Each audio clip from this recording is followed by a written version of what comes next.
ang nakaraan. Kapag humingi ka sa kanya ng pag-ibig, hindi niya yung kaagad binibigay sa'yo, pero umasa ka na dadating din yon sa tamang panahon. At kapag humingi ka sa kanya ng lakas, ano ang binibigay niya sa'yo? Mga pagsubok para maging matatag ka.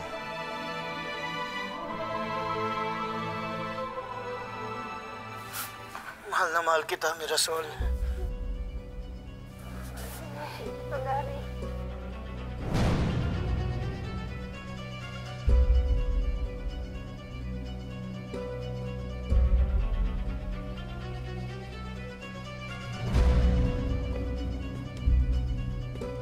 Oras na ng paghuhukom, Mirasol. Ang mga nagmamalinis, hindi na dapat kinakaawaan. Pasensya ka na, ha? Medyo luma yung video. Ayoko ngang ilabas. Kaya lang, bumalik yung anak ng malandi. Bunga ng kahalayan ng isa ring disgrasyada.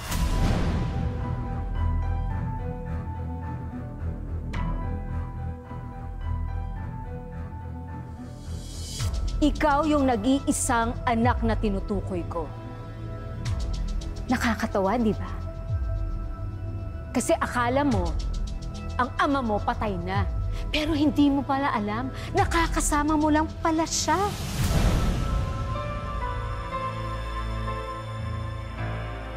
Meet Father Larry, your holy biological father.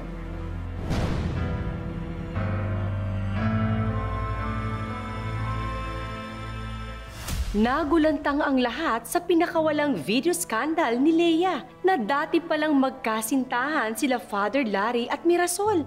But wait, there's more. Si Father Larry pala ang tunay na ama ni Faith. Paano kaya mapapatawad ni Faith ang kanyang ina sa pagtatago nito ng buong katotohanan tungkol sa pagkatao niya? Saksihan natin ang makapigil-hiningang episode finale dito lang sa Tadhana. Itigil mo na to, Leia! Tapos na ang homily mo, Father. Matagal akong nanahimik. Gusto rin malaman ng taong bayan kung paano mo ko pinaibig at pinagpalit sa babaeng ito.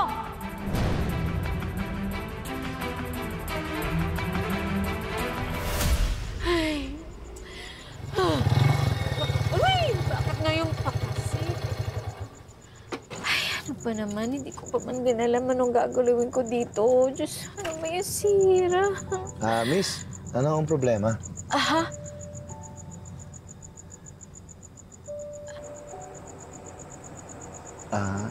Miss, ano ang problema ng sasakyan? Ayaw kasi niya umandar.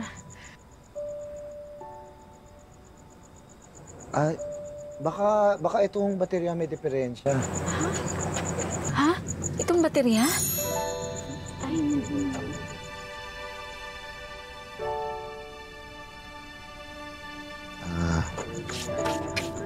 Ay, kukuha lang ako ng tools. Sandali.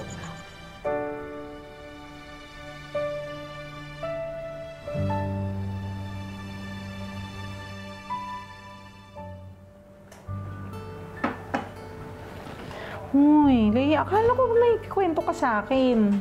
ay, sandali. Nga pala, kalimutan ko. Di ba nasiraan ako? Bigla ba namang may mamang biglang sumulpot? Tinulungan ako. Pinaandar niya yung kotse. Ang galing niya! Alam mo ba naman, Mirasol, simula nung nakita ko siya, na-in love na ako sa kanya. At saka pakiramdam ko, malakas ang kutob ko, siya ang magiging asawa ko.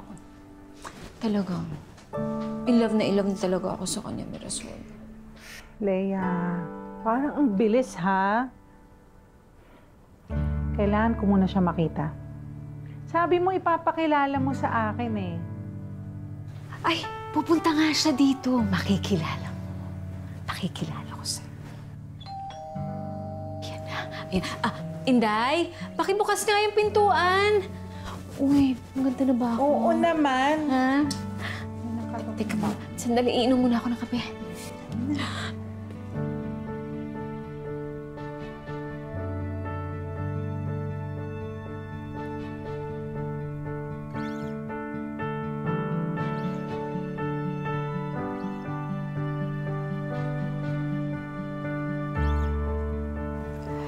Hi.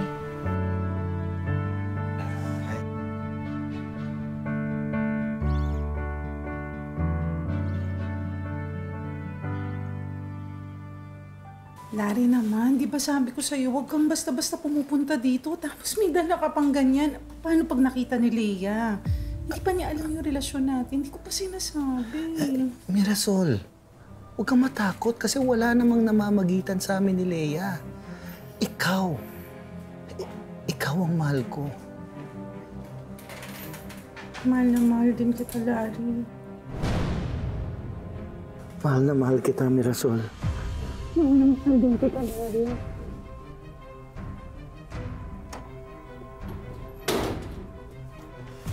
Leia! Leia! Leia, ano ka? Hanap pa natin! Sandali! Akala ko, ikaw ang tulay sa pagmamahala namin. Yung pala, lihim mo na siya tinatrabaho habang nakatalikod ako? Leia, tumahimik ka. Walang tayo. Si Mirasol ang mahal ko at hindi ikaw.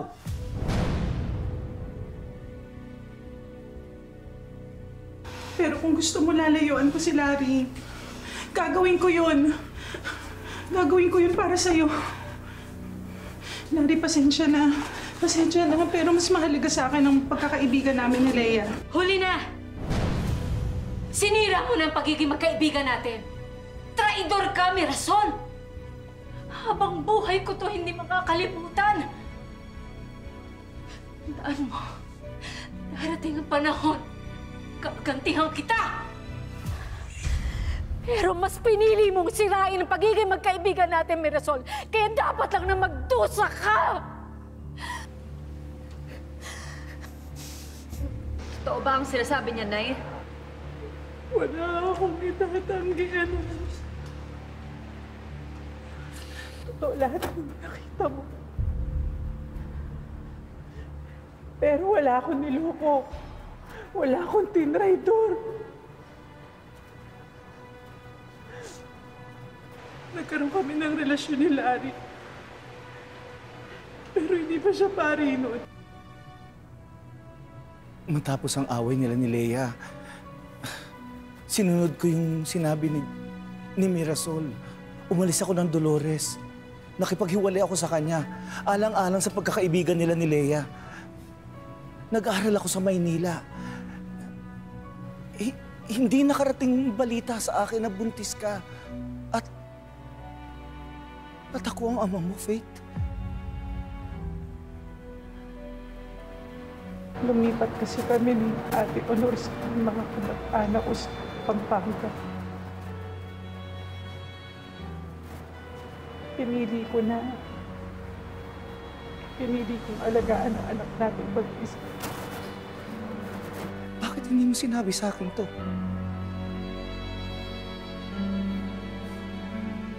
Kasi alam ko na papasok ka na sa seminaryo. Ayoko sirahin ang bukasyon mo sa Diyos. Kaya pinili ko na palakihin yung anak nating mag-isa. Tinanggap ko na rin na ito yung pasang krus ko sa pagsira ng pagkakaibigan namin ni Leia. Mas pinili mo na itago sa akin ang kalahati ng pagkatao ko. Napakasama mo.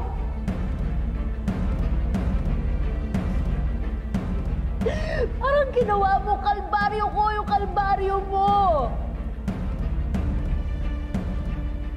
Sige ngayon, sa harap ng Diyos, sa harap ng lahat ng taong to, gusto kong malaman nila kung gaano ka walang kwentang ina.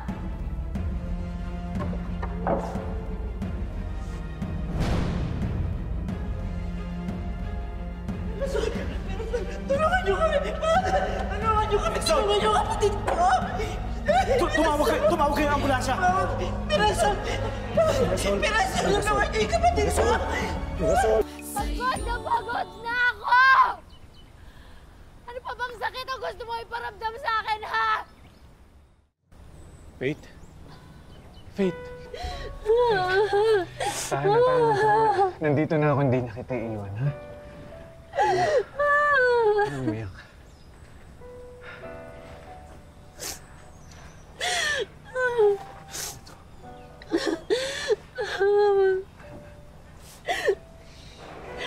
Napakalupit ng Diyos sa akin, Peter.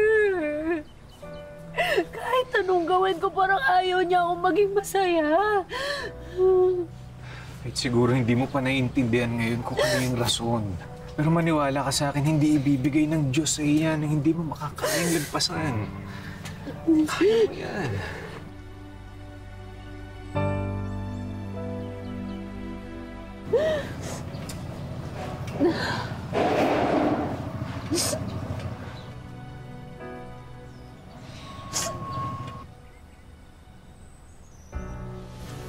Bakit parang ako yung nagbabayad ng kasalanan ng nakaraan? Bakit ganun? Faith, isipin mo na lang yung mga sakripisyo na ginawa niya sa'yo. Alisin mo na yung galit sa puso mo. Habang hindi pa huli ang lahat. Tama ka.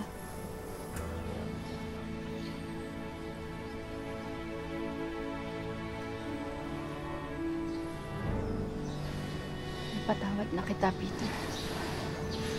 Salamat, Faith. Pero mas magiging masaya ako kung papatawarin mo rin sarili mo. Pari ka na, ha? Gusto ko ikaw ang magkasal sa amin ni Joshua. Walang problema, Faith. Oo.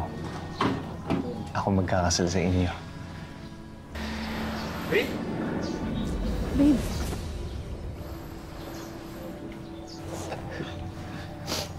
Josh.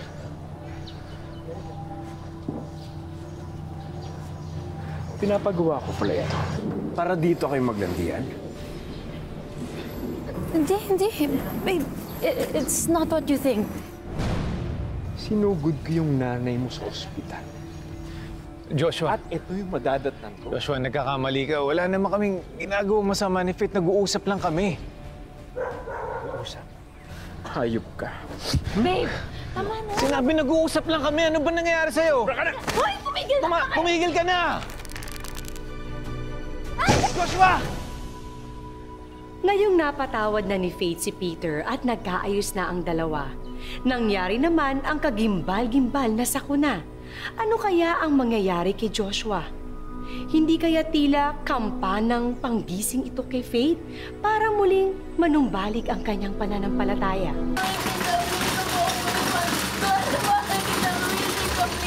Mama, nandito na lang po kayo. Pasensya na po.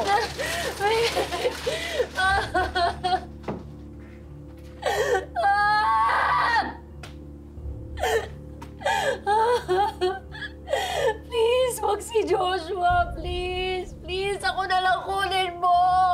Ako na lang pahirapan mo, please.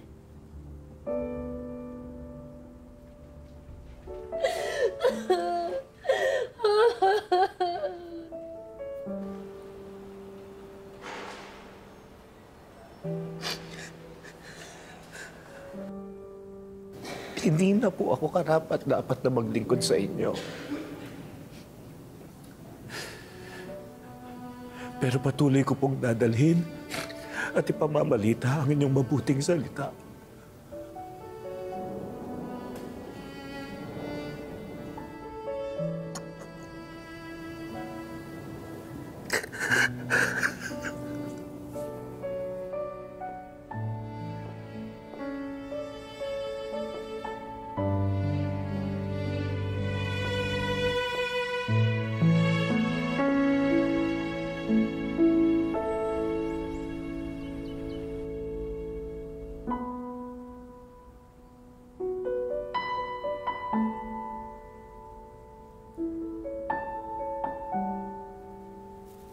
Sigurado kang kaya mo na?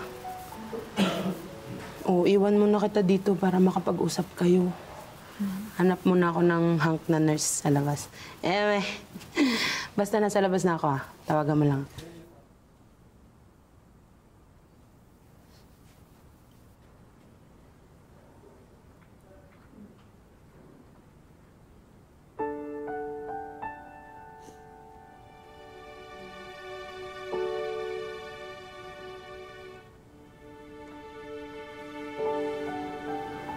Dapat masaya akong nakikita kang ganyan.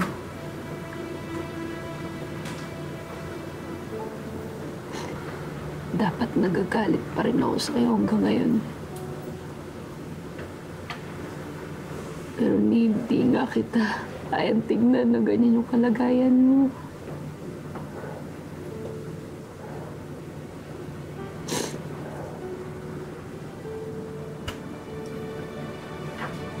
Hindi ko nga kayang ngumiti sa kalagayan mo ngayon, Nay.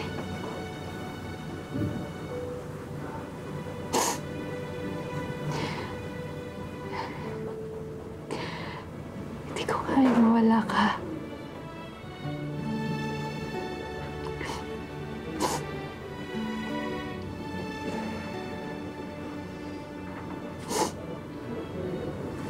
Napunta pa rin ako doon, ha?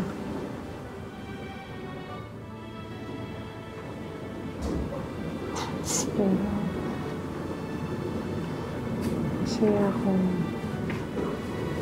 Nakapiling kita ngayon.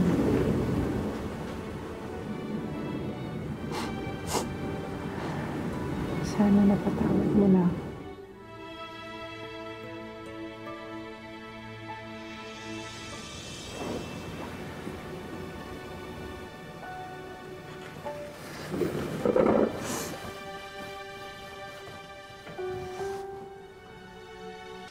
Welcome home, anak.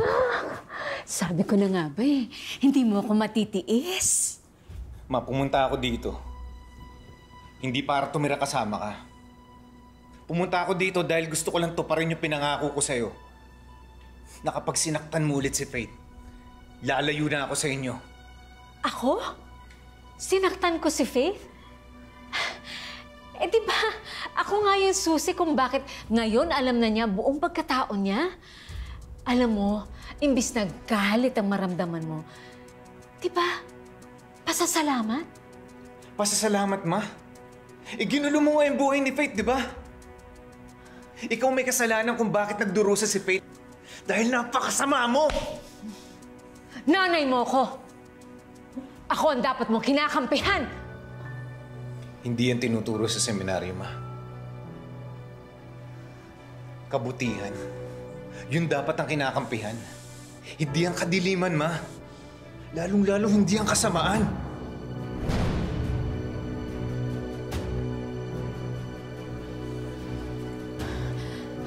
Anak! Anak!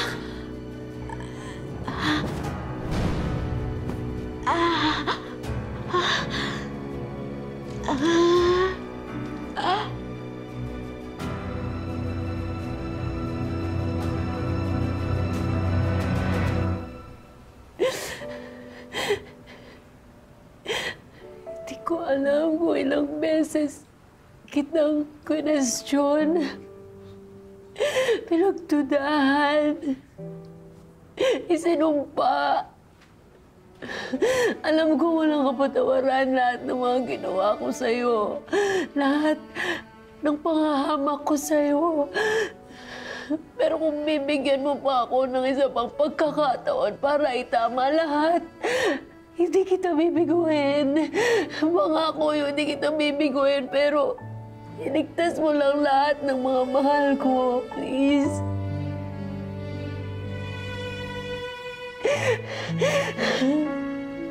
Parang huwag niyo na iligtas niyo yung mga mahal ko.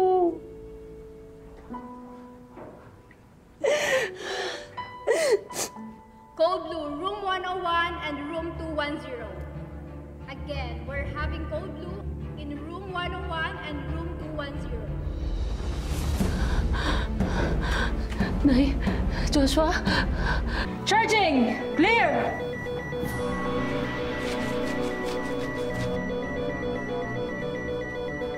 Clear!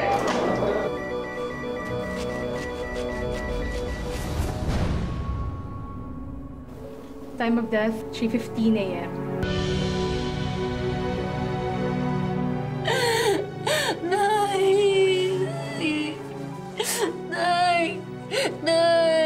Nay, gumising ka, please, please. Huwag mo akong iwan. Hindi ko kaya na wala ka, Nay.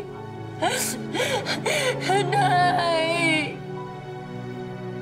Nay, huwag mo naman akong biruin. Ang galing mo, gumising ka, please. Nay! Nay!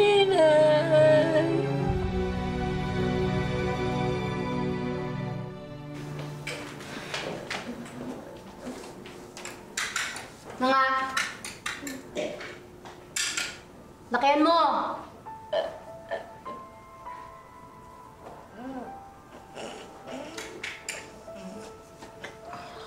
Kain!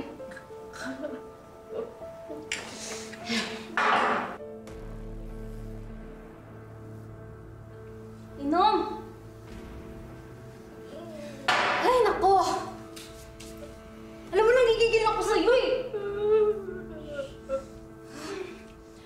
Naintindihan mo?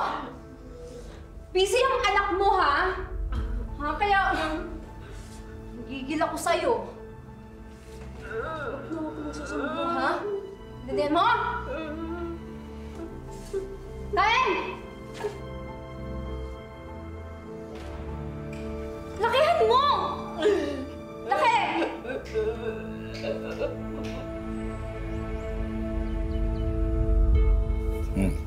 Bago natin basahin yung susunod na libro, abay, gusto ko munang malaman kung ano ang natutunan niyo doon sa huling kwentong binasa natin. Ang parabola ng alibughang anak. O, sino gusto mag-umpisa? Ako po. Pwede ba akong mag-share ng mga aral na natutunan ko? Meron ho akong dalawang napakahalagang aral na natutunan. Una, ang aral ng pagpapatawad. Ang pangalawa, mula sa pinakamabait na pari na kilala ko buong buhay ko. Ang Diyos, sinakripisyo pati ang anak niya para sa kaligtasan nating lahat dahil mahal niya tayong lahat.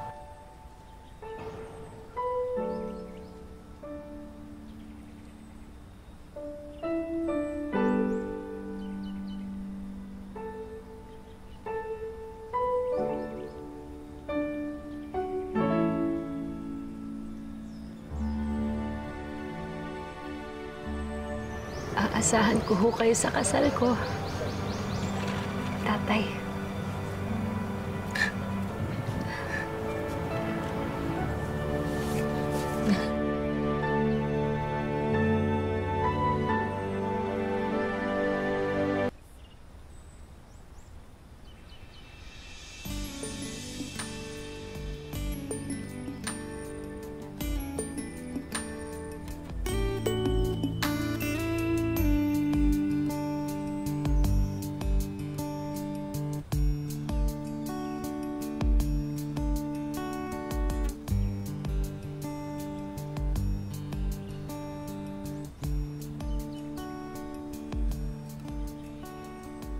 Pinapaubaya ko sa iyo ang responsibilidad ng pag-aalaga sa aking unika iha habang buhay.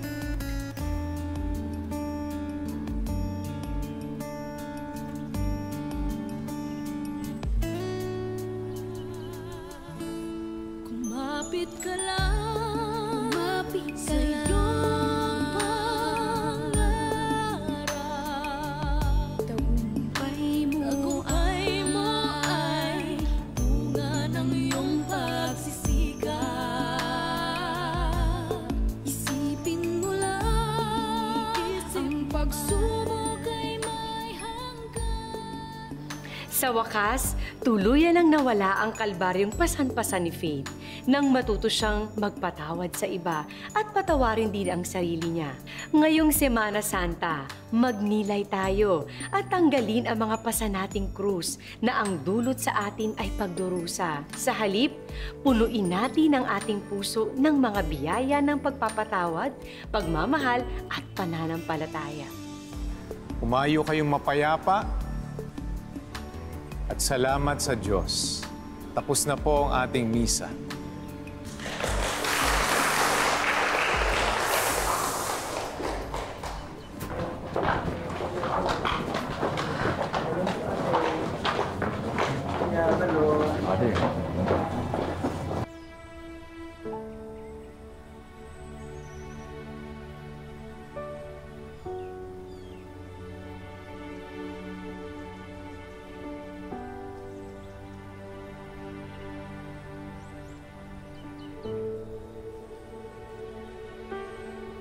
Nay? Babe?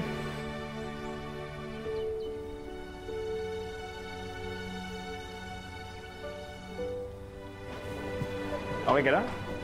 Sino kausap mo? Si...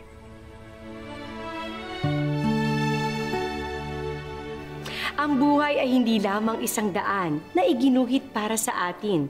Ito ay isang daan na nagbibigay sa atin ng maraming pagkakataon na pumili at tahakin ang sarili nating tadhana. Magandang hapon, ako po si Marian Rivera at ito ang mas pinalakas at mas pinagandang tadhana.